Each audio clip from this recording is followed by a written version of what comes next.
wanna know where the love of God goes when the waves turn the minutes to hours. The Edmund Fitzgerald was one of the biggest and the best ships to ever sail the Great Lakes.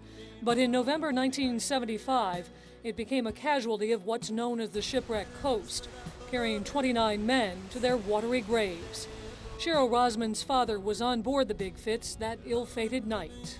I remember turning the TV on for the late news that night after I'd gotten my kids to bed, and they said that there was a ore boat missing on Lake Superior, and naturally the first thing I thought of was my dad and prayed that he'd be all right. By the next day, she knew her father and his 28 crewmates were not all right.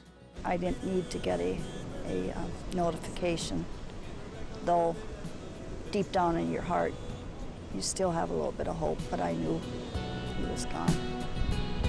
Rosman's father, Ray Cundy, was a seasoned sailor who was a watchman on board the Fitz. Although she saw him for the last time 30 years ago when the Fitz was docked in Minnesota, she remembers it like it was yesterday. My dad was standing on deck waving to us, and that was the last time I saw him. So it's a very vivid memory. Ruth Hudson lost her only child the night the Fitz went down.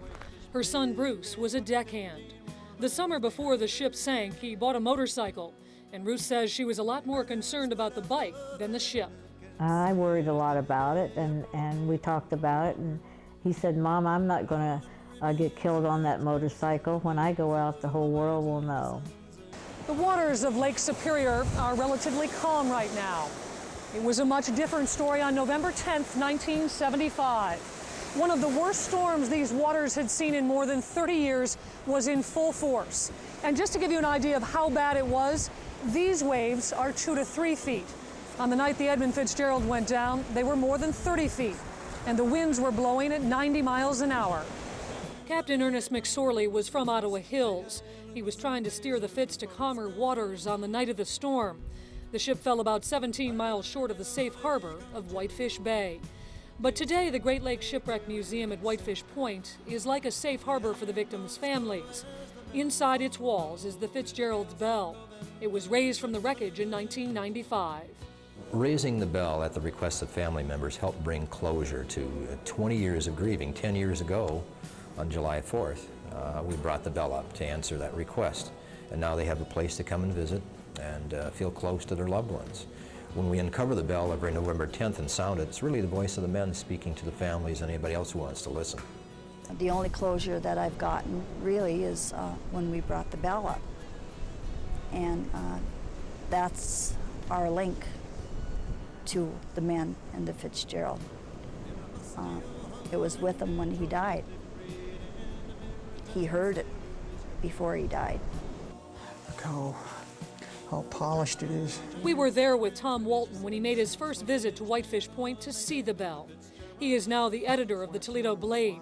But in 1963, he was a crewman on board the Fitz.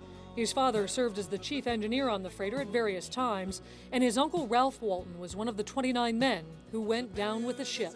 And I look out over this Whitefish Bay and know that just a matter of a few miles out there lies the wreckage of the Edmund Fitzgerald. And somewhere there remains in the soul of my uncle. And 30 years after the tragedy, the wreck of the Edmund Fitzgerald remains one of the greatest mysteries of the Great Lakes. It was the most thoroughly investigated maritime disaster on the Great Lakes ever conducted by the U.S. Coast Guard. And it really posed more questions than it sought to answer after they got through with the investigation.